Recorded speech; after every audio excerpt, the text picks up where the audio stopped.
Melody এত কেন চকলেটির আরও একটি এপিসোডে আপনাদের স্বাগত। আজ যাকে নিয়ে আমরা কথা বলবো তিনি একটি জল জ্যান্ত মানুষ।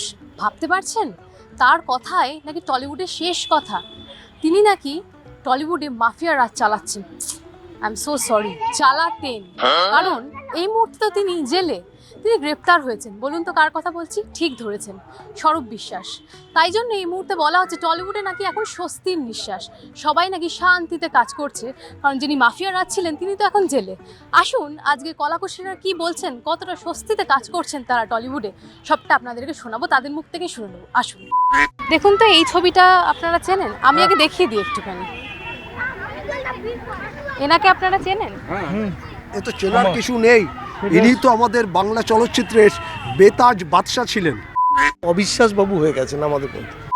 আমরা সাদাটাকে সাদা, কালোটাকে কালো বলবার জন্য আমরা সব সময় প্রস্তুত। সাঙ্গপাঙ্গরাই হচ্ছে সবচেয়ে বড় বিপজ্জনক। ওনাকে সামনে রেখে একটা সময় পর্যন্ত সমস্ত দাদাগিরি ঔদ্ধত্যপনা দেখিয়েছেন, তার পরবর্তী সময় উনি আমাদেরকে অত্যাচারের জায়গায় নিয়ে ওনাকে নাম ভাঙিয়েছে। তিনি এখন কি বলবো, লুকিয়ে বেড়াচ্ছেন এর খাটের তলায়, ওর বেঞ্চের তলায়। ছোটোবেলায় আমরা যেরকম স্কুলের বেঞ্চের তলায় লুকাতাম। শুধু একা বিশ্বাসবাবুকে এই গড়দের পেছনে নিলে হবে না, এটা তো এর পেছনে যারা আছে তারাই আসল কলকাঠি নেড়েছে। প্রতিবারই উনি আমাদের দেখছি 4-5 দিন সময় দাও, 6 দিন সময় দাও, এই রকম করে আমাদের ওয়েট করিয়ে গেছে। হচ্ছে যে এই যে আমার টুপিটা পরা আছে, এই টুপিটার সিনে প্রোডাকশন ম্যানেজার অ্যাসোসিয়েশন থেকে দেওয়া, সত্যিকারেরই ওরা টুপিটা পরিয়ে দিয়ে গেছে। 4 তারিখে যেটা হয়েছে এটা হচ্ছে স্বাধীনতা, ভয় আউট, ভরসা ইন, দিদি আমাদের জেনুইন, তোমার আমার টলিউড হবেই একদিন হলিউড। গোবর বা গু বা এই ধরনের কিছু ছড়া উচিত ছিল।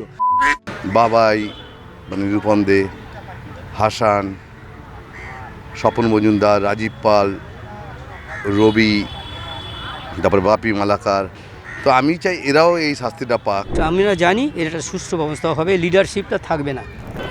আজকের মতো গুগলি অফ মেলোডি এত কেন চকলেটের এপিসোড এইটুকুই। পরের দিন আরও কোনো নতুন টপিক নিয়ে ঠিক আপনাদের জন্য আসবো এবং শোনাবো শহরবাসী কী বলছেন। ততক্ষণ চোখ রাখুন KTV বাংলার পর্দায়। ক্যামেরায় দেবরাজ দত্তর সঙ্গে অনুষ্কা, KTV বাংলা, কলকাতা।